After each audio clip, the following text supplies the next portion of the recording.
దేవునికి స్తోత్రం. అందరికీ వందనాలు. మనిషికి దేవుడు ఎందుకు కావాలి? ఆదికాండం 1:11.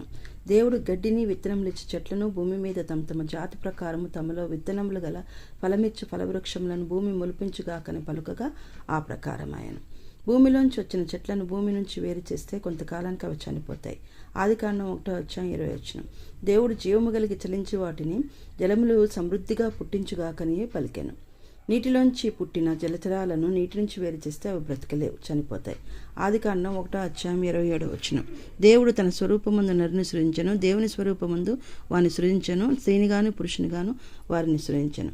ఎలాగైతే భూమిలోంచి పుట్టిన చెట్లు భూమి నుండి వేరైతే చనిపోతాయో, నీటిలోంచి పుట్టిన జలచరాలు నీటి నుంచి వేరైపోతే బ్రతకలేవు, అలాగే దేవుని నుండి పుట్టిన మనిషి కూడా దేవుడు లేకపోతే, దేవుని నుండి దూరం అయిపోతే నశించిపోతాడు. అందుకే మనిషికి దేవుడు కావాలి.